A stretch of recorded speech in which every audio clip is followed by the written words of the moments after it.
Hello everybody, today's lesson, May 11th, 2020.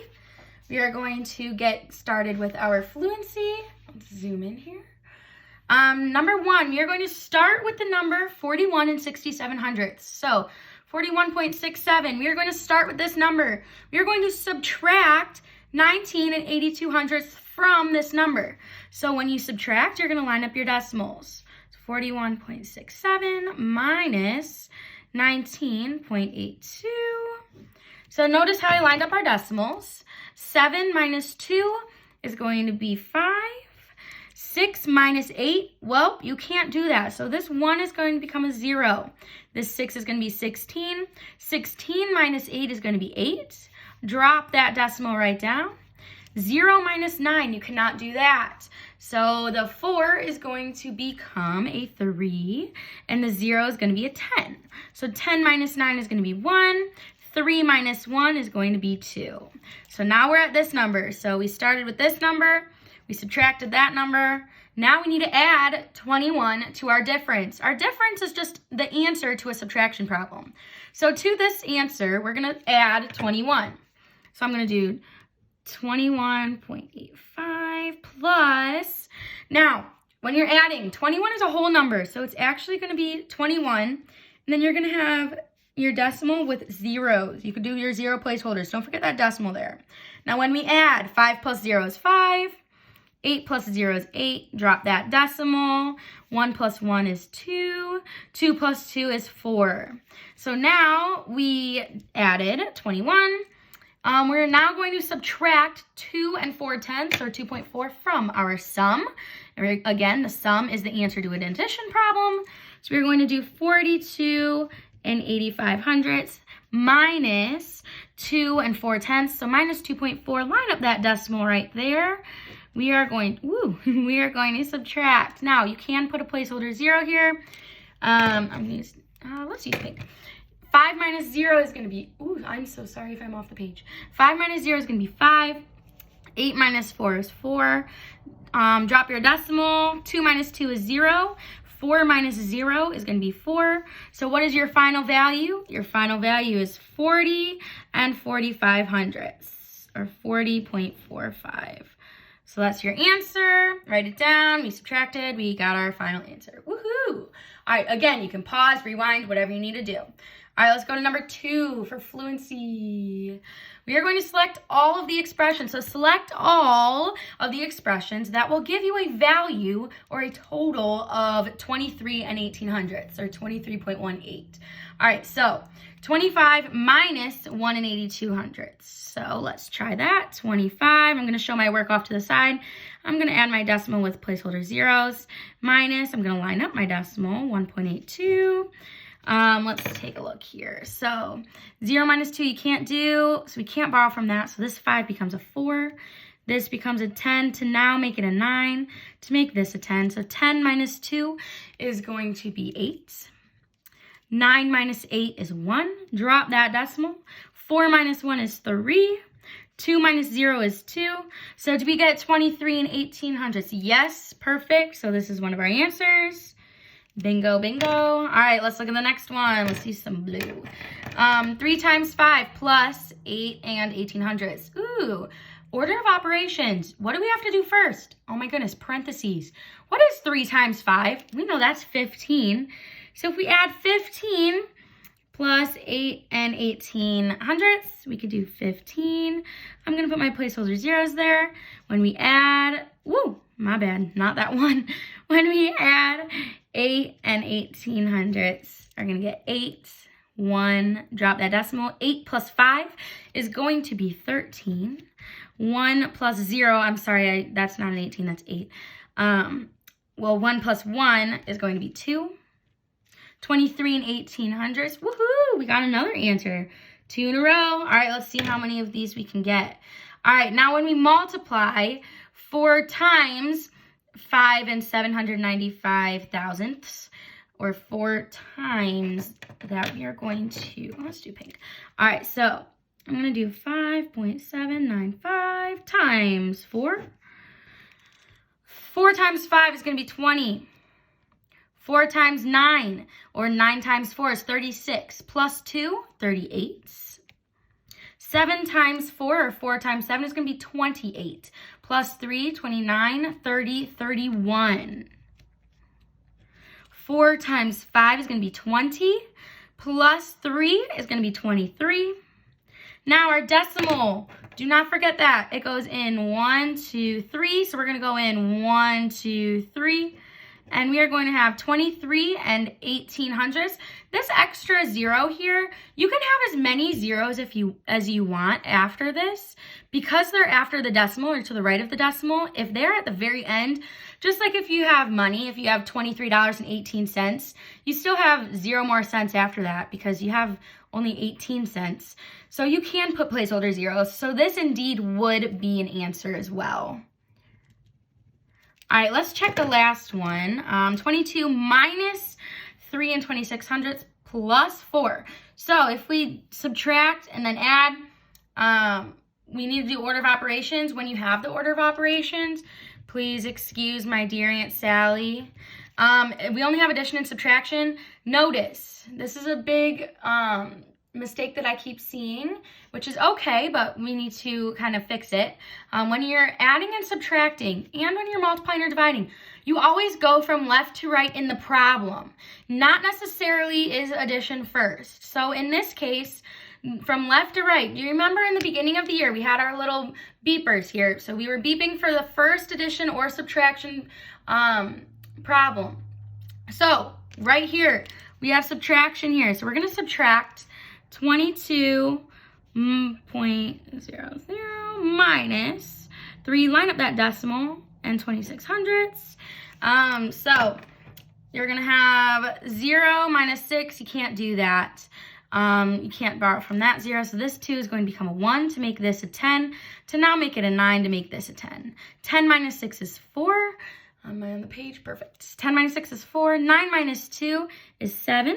Drop that decimal. 1 minus 3 you cannot do, so the 2 becomes a 1. This 1 becomes a 10. This 1 becomes 11. Woo! 11 minus 3 is going to be 8. 1 minus 0 is going to be 1. Now, if we add 4 to that, 18, if we add 4 whole, 18.74, 18 is 7400ths plus 4.00. We're going to have 4, 7, 8, 9, 10, 11, 12. 1, 2, 22 and 7400ths. Is that an answer? No, it's not. So our only answers here, you can write A, B, and C if you'd like, or you can do the first 3, whichever you prefer. All right, we are going to move on to our DMR. The first one at the bottom. If I can zoom out properly, that would help, wouldn't it? So actually, let's go over here first. So Nima purchases a gallon, this is number 3. Nima purchases a gallon of milk for $3 and some tomatoes for $2 per pound from the grocery store. Which of these equations, remember, equation has an equal sign. Which of these equations below represent the relationship between the number of pounds, which is represented by P, of tomatoes purchased and the total amount A that Nima spent at the grocery store? So we know she spent $3 for milk, okay? So $3 for milk. It says A was the total amount, so this A should not really be attached to the 3 because the total amount in milk, that was separate. The milk, there's also tomatoes there. So it's not going to be this one. Also, this A, so A is the total amount. So it's going to equal something. So it's going to equal the total amount. So it's going to equal A. So we're going to have something that has equal to A, or A equals. So this could be a contender. This would not be because they're saying the amount of tomatoes is going to be equal to everything else. No, because the total amount is represented by A. So it's either going to be the second one or the fourth one, the second one or the last one. Now, when you're looking at this, $2 per pound of tomatoes. So it's going to be $2 times the P tomatoes. So 2 times P, or you can write it as 2P. This is 3P, so that's not it. This is 2P, or 2 times P. Perfect. So 2 times however many tomatoes she got, however many pounds, plus the $3 that she's buying for milk. Perfect. The $3 is going to be off on its own. It does not have a letter represented because she only bought one thing of milk. That's $3. So our answer there is the last one. Or you could put D if you'd like. So when we go over to this side, I can zoom out a little bit. We are going to refer to this question on the left to answer this question. So if Nina buys 7 pounds of tomatoes, how much money will she spend at the grocery store? So it says that A is our total equals, so what we selected over here, A equals 2 times P, or the amount of pounds, plus 3. Well, we know in this scenario she bought 7 pounds. So I'm going to replace this P with a 7. And I'm going to keep everything else here. 2 times that equals A, which is, sorry, that looks like a D, my bad. That is going to be the total amount. So now we just need to solve it. We need to solve for what A equals. Let's use purple.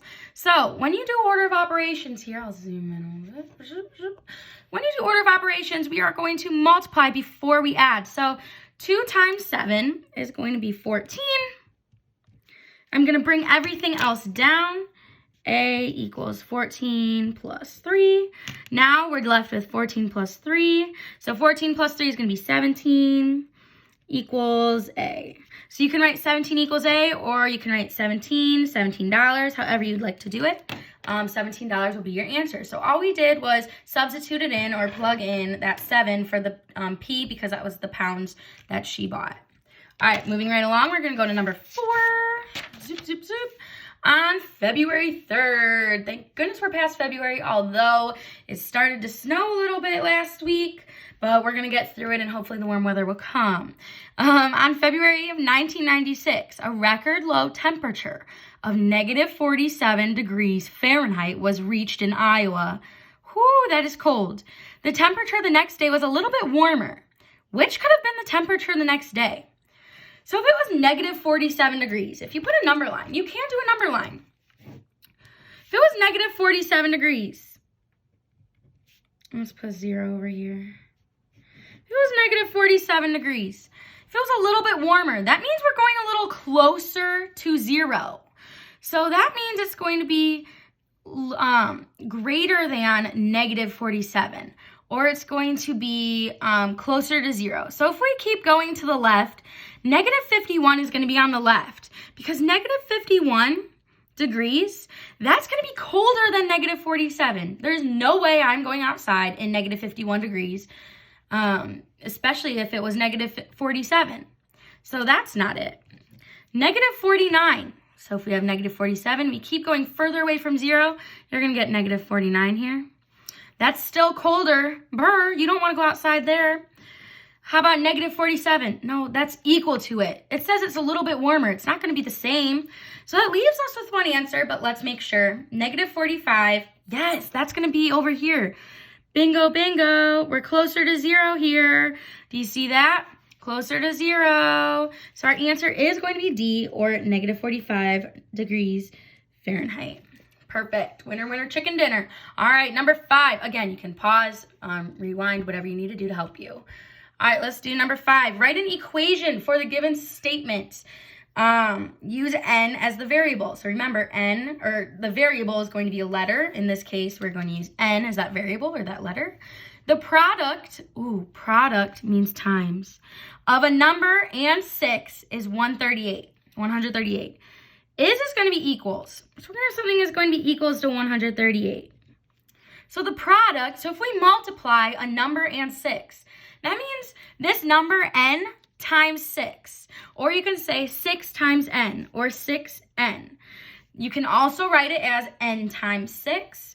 A common way that you will see it is with the letter on the right side of the number. So it will be 6n, kind of like a bigger buddy accompanying the smaller buddy, our letter here, showing the ropes. So that means multiply. So the product of 6 and a number, or a number and 6 times n equals, or is 138.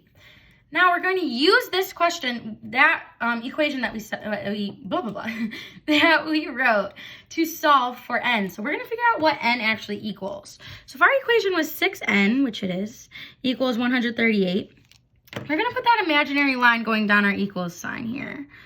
Now, what you do to one side, you must do to the other. We are going to do the opposite or the inverse operation of multiplying here to get n by itself. So what is the inverse or the opposite of multiplying? Oh, dividing.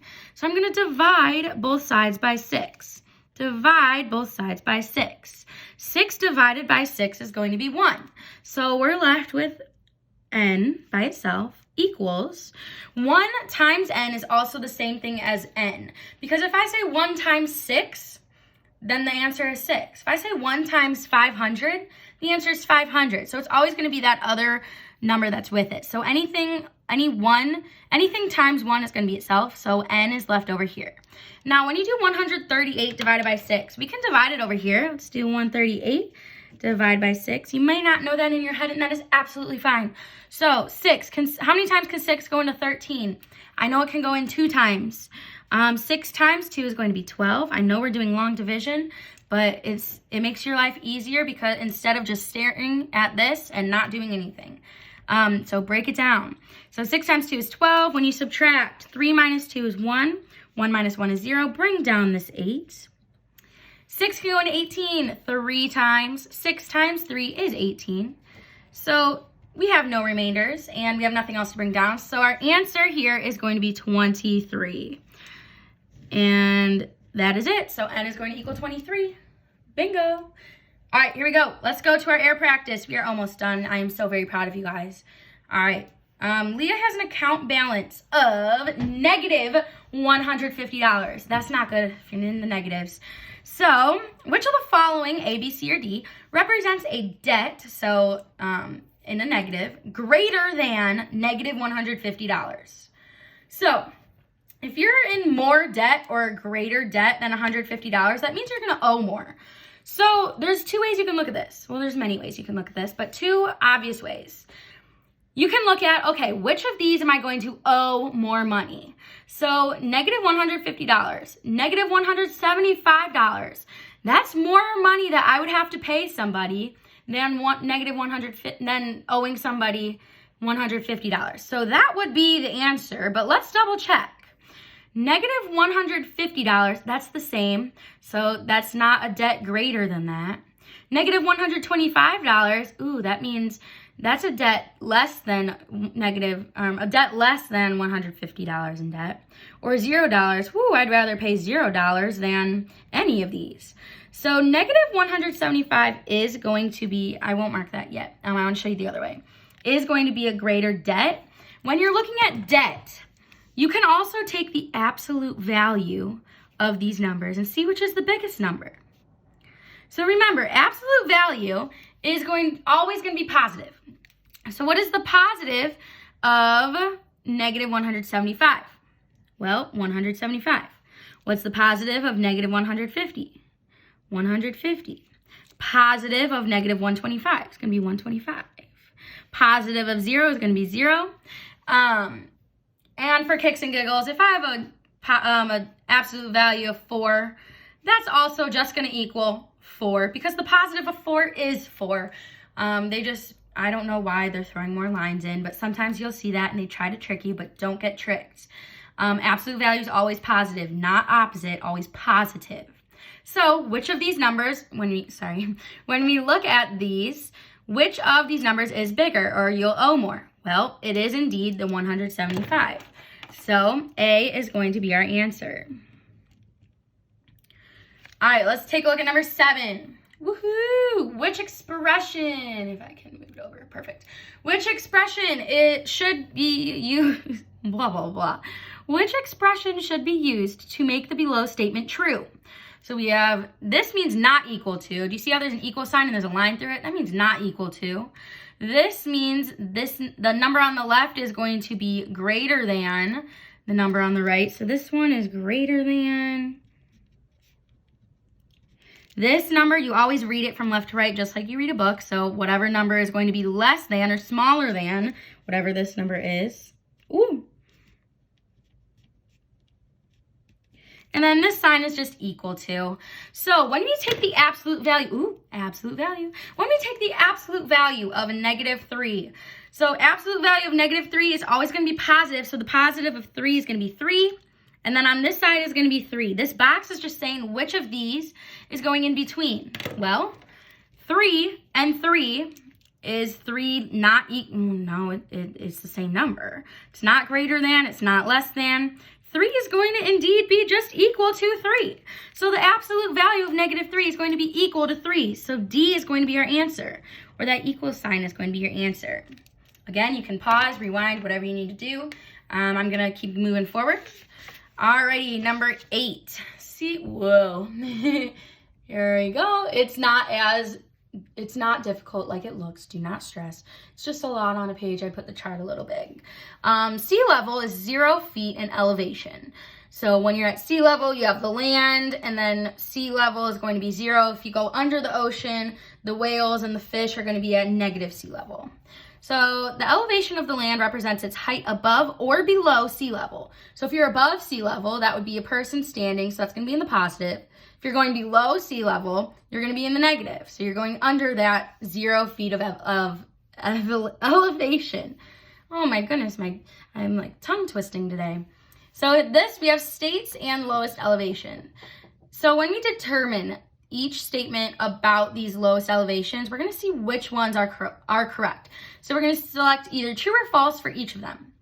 So for statement A, the elevation of the lowest point in California, so that California, -282, is higher than the lowest point in Louisiana.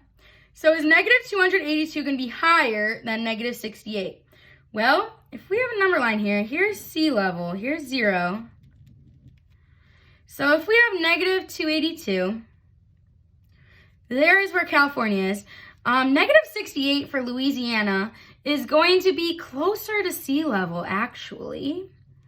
-68, it's going to be a lot closer, but we'll put it there. So actually, the elevation of the lowest point in California is going to be lower than Louisiana. So that's going to be false. So you can put false. Then B, the elevation at the lowest point in Tennessee. So when we have Tennessee, 178, so that's going to be up here, is farther from 0 than the elevation at the lowest point of Louisiana. So Louisiana was this -68, and then we have 178. So this is 178 units away from 0. This is 68 whole units. So if we count 1, 2, 3, 4, it's going to be 68 units if we think of a distance from 0. So obviously here, 178 is going to be farther from 0 than that Louisiana point. So it indeed is going to be true. So true. And then when we look at C, the elevation at the lowest point in Louisiana. So, oh, we're not even looking at Arizona. Sorry, guys. The elevation at the lowest point in Louisiana, so the -68, is, that's in feet, is going to be higher than the lowest point in California. So California, Louisiana is going to be higher or closer to 0 than California, down all the way down here. So that is going to be true as well. So our answers here are false, true, true. All right, that's it. I hope you enjoyed. Have a wonderful day.